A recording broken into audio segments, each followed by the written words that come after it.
universo ao nosso redor é uma tapeçaria de partículas invisíveis, um jogo de forças que molda tudo o que conhecemos, desde os átomos que compõem o ar que respiramos, até as células que formam nossos corpos. Cada elemento interage de maneira quase mágica. Mas afinal, do que são feitas essas partículas? E como elas se conectam para criar a realidade que percebemos? Se olharmos para o corpo humano a olho nu, veremos apenas um organismo funcionando em perfeita harmonia. Mas se ampliarmos essa visão, descobriremos que ele é um verdadeiro universo em si, formado por bilhões de células que se organizam para dar vida aos nossos órgãos, tecidos e sistemas. Agora, se dermos um passo além e usarmos um microscópio poderoso, perceberemos que cada célula é, na verdade, composta por estruturas ainda menores, feitas de moléculas, prótons, elétrons e uma infinidade de partículas subatômicas. Mas a jornada não para por aí. Ao mergulhar ainda mais fundo, encontramos os quarks, os blocos fundamentais que sustentam toda a matéria conhecida. A ideia de que tudo o que existe pode ser reduzido a interações entre partículas minúsculas é fascinante. O universo, com sua vastidão incompreensível, é regido por forças precisas e constantes, desde o nascimento no Big Bang até sua contínua expansão. Por mais que o caos pareça reinar na criação e destruição de estrelas e galáxias, as leis fundamentais da natureza permaneceram imutáveis, garantindo estabilidade suficiente para o surgimento da vida. Olhar para o céu noturno e contemplar essa perfeição desperta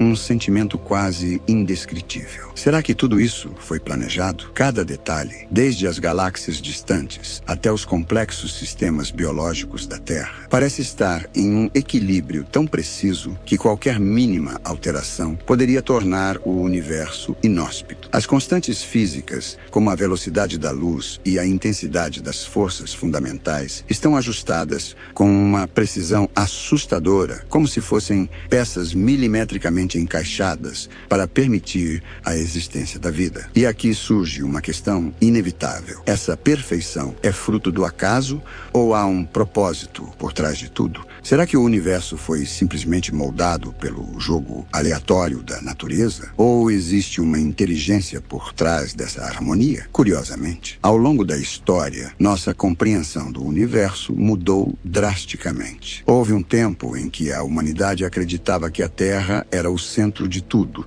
rodeada pelo Sol, a Lua e as estrelas. No entanto, astrônomos da antiguidade começaram a notar algo estranho. Certos astros não se moviam como os demais. Esses objetos, que mais tarde seriam identificados como planetas, pareciam desafiar o modelo geocêntrico tradicional. No século IV a.C., o astrônomo grego Eudoxo propôs um modelo geocêntrico detalhado, onde esferas invisíveis sustentavam os planetas em suas órbitas. Essa ideia foi aprimorada séculos depois por Ptolomeu, que adicionou complexos sistemas de epiciclos para explicar o movimento retrógrado dos planetas. Por mais engenhoso que fosse, o modelo ainda apresentava falhas. Foi apenas no século XVI que Nicolau Copérnico desafiou essa visão com sua teoria revolucionária. O Sol, e não a Terra, era o centro do sistema solar. No início, essa ideia foi recebida com resistência, pois contrariava as crenças religiosas e científicas da época. Mas ao longo dos séculos seguintes, astrônomos como Kepler e Galileu comprovaram que Copérnico estava certo. O universo, então, tornou-se ainda mais vasto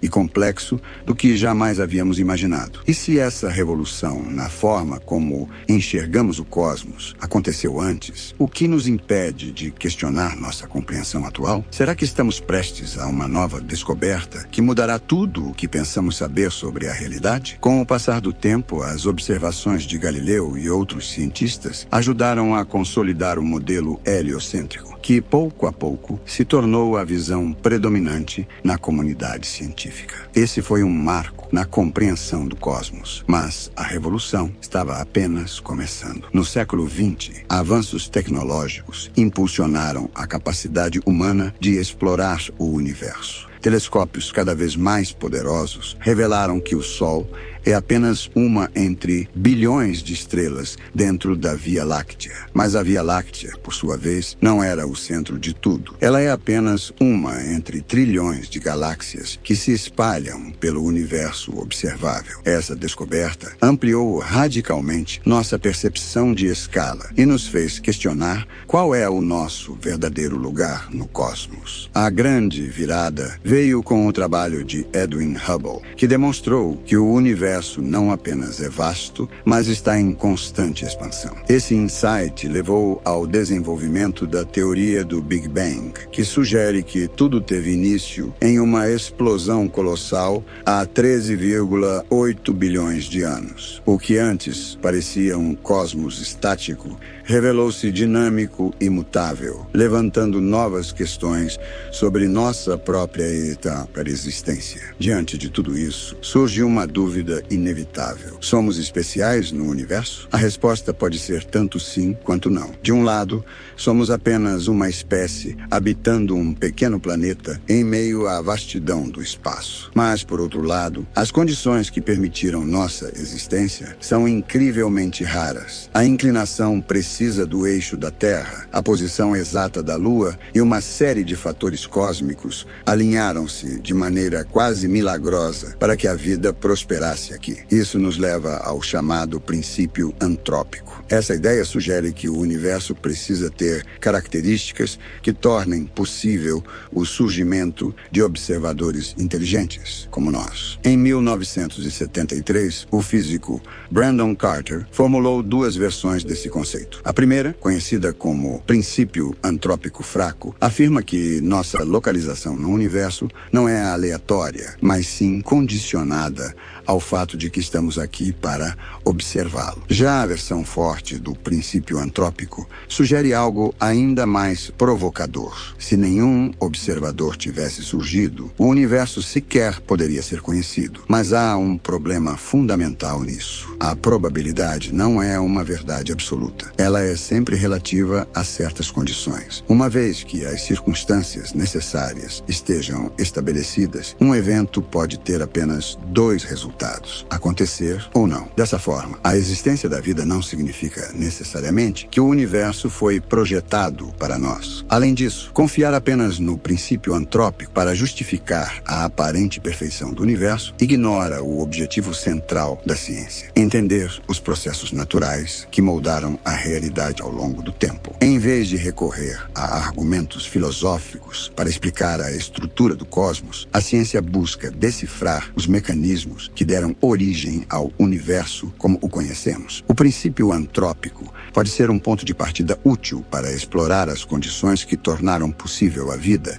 mas ele não substitui o rigor da investigação científica. E assim, seguimos buscando respostas. Desde os debates filosóficos da Idade Média até as descobertas mais recentes da astrofísica, a humanidade tem se perguntado sobre a origem da vida e a natureza do universo. Filósofos como Siger de Brabant, no século XIII, já refletiam sobre a eternidade do mundo. Hoje, em plena era da exploração espacial, continuamos essa jornada e a cada resposta encontrada, novas perguntas surgem, impulsionando nossa eterna busca pelo conhecimento. Ele estudou em Paris, que na época era o epicentro do pensamento intelectual. Em Paris, o charuto era visto como símbolo de um movimento radical que tentava unir as ideias de Aristóteles com os ensinamentos do cristianismo. Esse movimento, liderado por pensadores como Averroes e Avicena, baseava-se na tradução e interpretação das obras de Aristóteles e defendia que a filosofia poderia ser usada para aprofundar e complementar a fé religiosa. A cega foi fortemente influenciada por esses filósofos e sua própria abordagem filosófica ressaltou a importância da razão e do intelecto humano. Para ele, a filosofia não era apenas uma busca pelo conhecimento, mas uma ferramenta necessária para entender a teologia, afirmando que as verdades da fé poderiam ser melhor compreendidas através da lógica e da argumentação. Em sua tese sobre a eternidade do mundo, ele desafiou a visão tradicional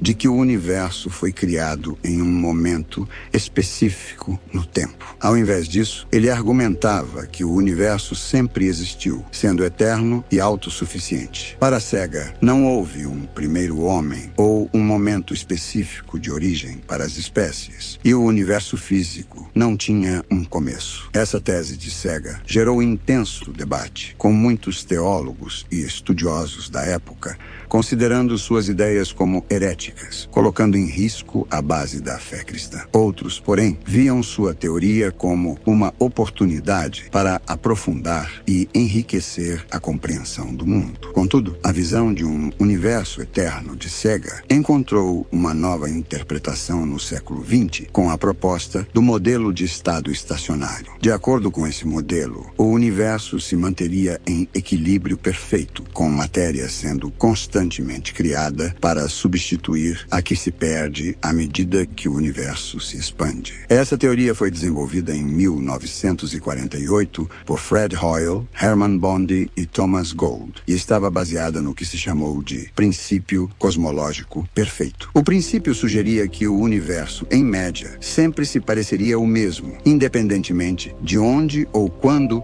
você olhasse para ele. Era a ideia de que o universo era eterno e atemporal, sempre em um estado de equilíbrio com a quantidade exata de matéria e energia necessária para sua expansão constante. Embora o modelo de estado estacionário fosse bem aceito na época, ele encontrou desafios com a descoberta de novos fenômenos nos anos 50 e 60. A observação da expansão acelerada do universo, além da presença de radiogaláxias e quasares em altos redshifts, trouxe questões que a teoria não podia responder de forma satisfatória. O golpe fatal para a teoria do estado estacionário aconteceu em 1965, quando foi descoberta a radiação cósmica de fundo em micro-ondas. Essa radiação preenche todo o espaço, vindo de todas as direções, e era a prova de que o universo estava em um estado muito quente e denso em seu início. Essa descoberta pavimentou o caminho para a teoria do Big Bang, que até hoje é considerada a explicação mais aceita para a origem do universo. A teoria do Big Bang propõe que o universo se expandiu a partir de um ponto infinitesimalmente pequeno e extremamente quente, chamado singularidade. Antes mesmo de ser descoberta, a existência dessa radiação foi prevista, e hoje ela é vista como uma relíquia dessa época inicial, quando o universo era jovem e caloroso. Por outro lado, a teoria do estado estacionário não conseguia explicar adequadamente a origem dessa radiação. A ideia de que o universo teve um começo a partir de um único ponto foi apresentada pela primeira vez pelo cosmólogo e padre católico belga Georges Lemaitre em 1931, dando início a uma nova perspectiva sobre a criação do universo. Em 1927, foi proposta a ideia de um átomo primordial, onde o tecido do espaço e do tempo se originou. Esse conceito veio antes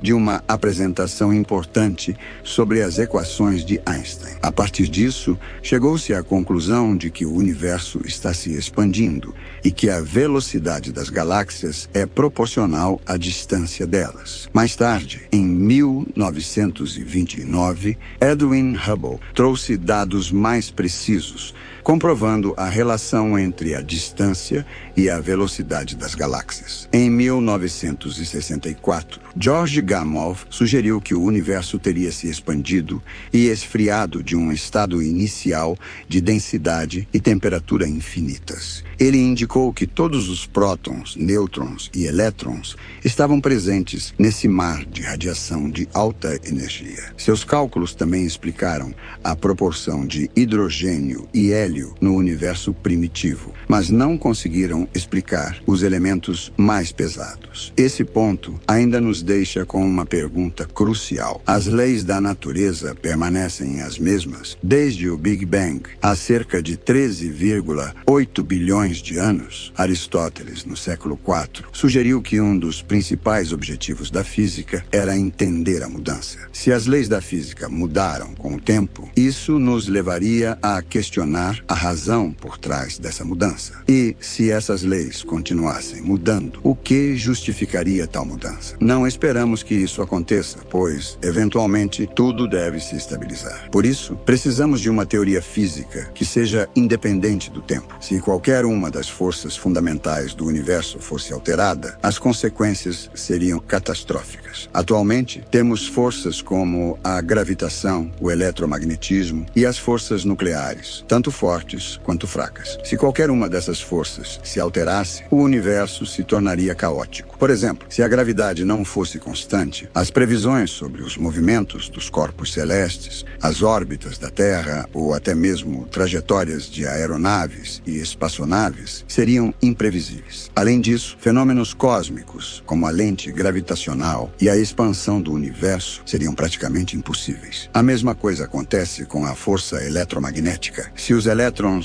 em órbita ao redor dos núcleos atômicos tivessem suas órbitas e níveis de energia alterados, as propriedades das ligações entre os elétrons em diferentes átomos se tornariam extremamente incertas. Isso afetaria cada molécula no universo de maneira fundamental. Se isso acontecesse, a existência de entidades como os seres humanos seria inviável, pois seríamos forçados a uma configuração insustentável. Na Terra, a vida, como conhecemos, chegaria ao fim. Agora, se as forças nucleares, como a força forte ou a fraca, mudassem, as consequências seriam ainda mais graves. A catástrofe seria rápida e intensa, sem tempo para sequer entender o que estava ocorrendo. Os núcleos atômicos se desintegrariam, liberando enormes quantidades de energia enquanto se reorganizavam para uma configuração mais estável. Essa mudança resultaria em átomos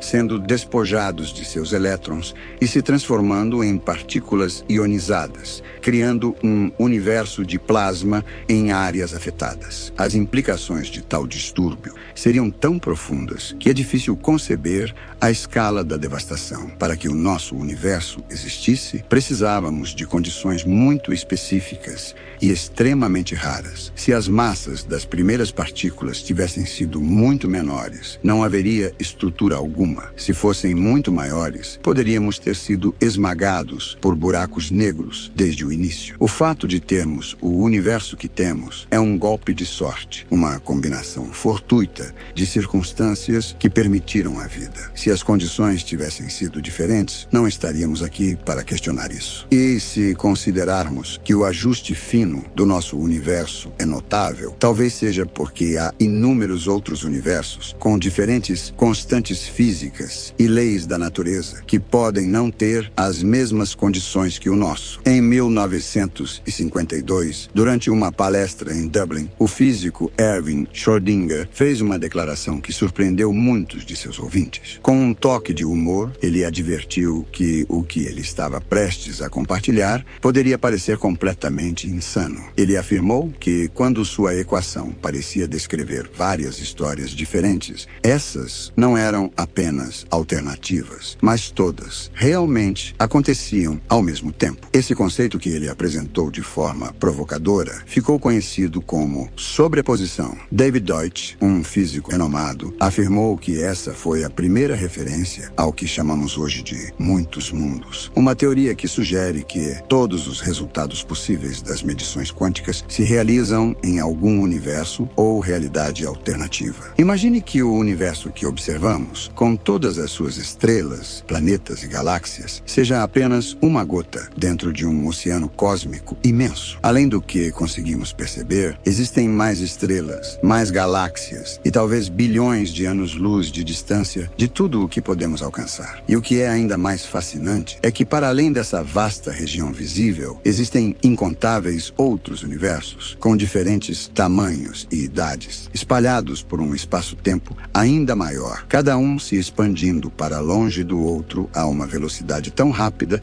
que garante que nunca se colidam. Essa é a ideia central do conceito do multiverso, que não é apenas uma hipótese intrigante, mas uma consequência direta das leis fundamentais da física. O multiverso surge de uma necessidade lógica dentro da própria física, que tenta explicar o nosso universo. Quando olhamos para o cosmos, vemos uma imensidão de estrelas e galáxias se estendendo por distâncias vastas. E quanto mais olhamos, mais nos deparamos com mistérios. Se fôssemos capazes de viajar até os limites do que podemos observar, encontraríamos as primeiras estrelas do universo. Mas, além disso, uma vasta região de escuridão, onde só a luz remanescente do Big Bang brilha. E é importante notar que o Big Bang, que ocorreu há cerca de 13,8 bilhões de anos, não foi o começo do espaço e do tempo, mas o começo do nosso universo observado. Antes disso, houve uma época chamada de inflação cósmica, onde o próprio espaço se expandiu de forma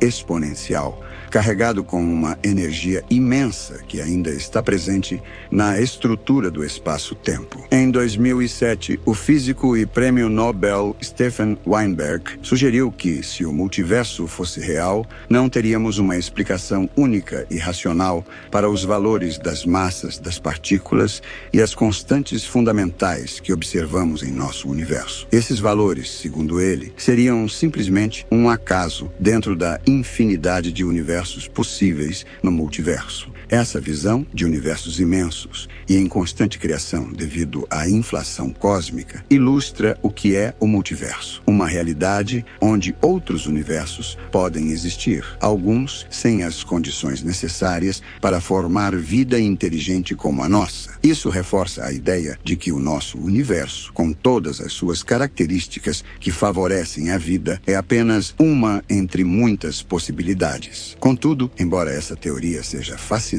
o multiverso, por si só, não é uma teoria científica convencional. Ele não faz previsões diretas que possamos observar em nosso universo, mas é uma consequência inevitável das leis da física, como a entendemos hoje. O conceito do multiverso surge de uma física quântica, que, em sua essência, nos leva a essa conclusão, praticamente nos conduzindo a imaginar que, ao ter um universo governado pela inflação cósmica e as leis quânticas, o surgimento de múltiplos universos é algo quase inevitável. Agora, voltando ao ajuste fino do universo, Lawrence Joseph Henderson, em 1913, fez uma contribuição essencial ao estudar o papel das condições ambientais para sustentar a vida. Em seu livro A Aptidão do Ambiente, ele observou que a vida depende de condições específicas e de elementos como a água, fundamentais para a existência de seres vivos. Em 1961, o físico Robert Dicke também argumentou que as forças físicas do universo, como a gravidade e o eletromagnetismo, precisam ser finamente ajustadas para permitir que a vida, como conhecemos, exista. Fred Hoyle, em 1984, no livro O Universo Inteligente, seguiu essa linha de pensamento, sugerindo que diversos fenômenos não biológicos são essenciais para a vida baseada em carbono. Essa percepção sobre o universo e o ajuste fino levou muitos a acreditar que o grande colisor de Hadrons poderia, de alguma forma, comprovar a existência de novas descobertas da física, como a supersimetria. No entanto, apesar das expectativas de encontrar evidências, em 2012, o colisor não conseguiu detectar a supersimetria nos níveis de energia acessíveis. Isso, no entanto, não diminui o fato de que o universo, como o conhecemos, é extraordinariamente consistente. A velocidade da luz, por exemplo, é a mesma em todos os pontos do cosmos, e as leis da termodinâmica são válidas desde as partículas subatômicas até as maiores galáxias. As forças que regem o universo estão tão perfeitamente balanceadas que qualquer alteração nas constantes fundamentais inviabilizaria a formação de estrelas, galáxias e até mesmo átomos estáveis. Parece que o universo foi, de alguma forma, ajustado escolhido para permitir nossa existência. O que isso tudo nos diz? Que talvez haja algo especial sobre o universo e as leis que o regem. Isso nos leva a refletir sobre o propósito do cosmos e de nossas vidas, sugerindo que somos parte de algo muito maior e mais complexo do que nossa compreensão atual pode alcançar. Assim, da próxima vez que você olhar para o céu, lembre-se de que, além das estrelas, existe um vasto mistério que nos conecta a um plano maior. Um mistério que nos desafia a entender o nosso lugar no grande esquema da realidade.